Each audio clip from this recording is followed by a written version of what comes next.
The Spider-Man multiverse. Here we see Alfred Molina's Doc Ock from the Tobey Maguire movies appearing in more clips than the first trailer. He says, "You're not Peter Parker," indirectly telling us that the Spider-Man he has come to know has the face of Tobey. With this, it's safe to assume that the Sandman that appears a couple of times in the trailer is the same one from Spider-Man 3, played by Thomas Hayden Church. The last of the Maguire-age villains is Willem Dafoe's Green Goblin, returning with the slight color upgrade to his tactical suit. But here's where things could get more interesting. There are potentially 2 Green Goblins in this movie. The second, of course, being Dane DeHaan's version from The Amazing Spider-Man 2. In this trailer, he's clearly seen without a helmet, opting for goggles instead. The glider does, however, look similar in both appearances, so maybe this idea is a bit of a stretch. Along from the Garfield movies come an updated version of Jamie Foxx's Electro with a crown ripped straight from the comics. He appears alongside Sandman with Dr. Connors as a lizard from Garfield's first Amazing Spider-Man movie. Taking I can't save everyone into context, Peter may be speaking of the people in his city and therefore looking to potentially team up with Dr. Octopus after he's rejected by the villains and maybe captured by the main cast. That would explain the Doc's chill nature in this scene. He's confused at the new face for Peter while also recovering from being electrocuted off a building. Peter also gains the use of magic, likely linked to him wanting to steal this box MacGuffin thing from Doctor Strange. It's clear Doctor Strange coaches him in the arts, motivated by the fact that they're starting to come through, and I can't stop them. Hey guys, where's the time stone?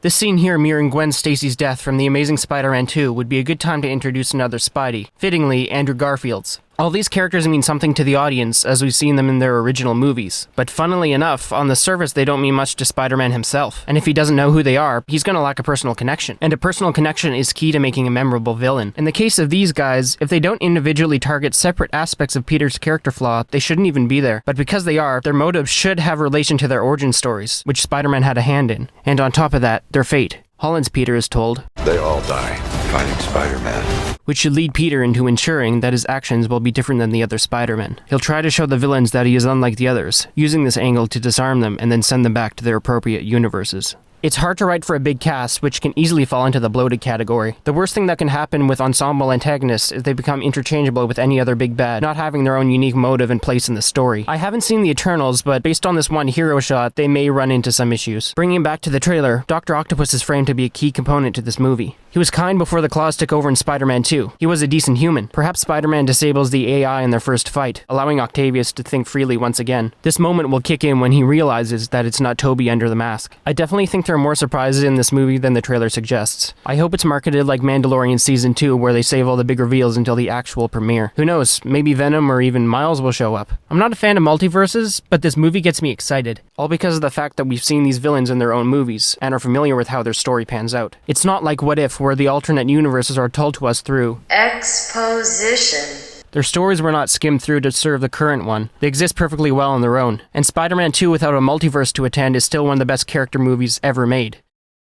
This is my first video essay. If you want to support this tiny channel, become a member of the Star Council. Writing a book in my spare time, I'll use Star Counter as a place to analyze movies, video games, and other stories to help both myself and aspiring authors get better. Anyway, like Peter said...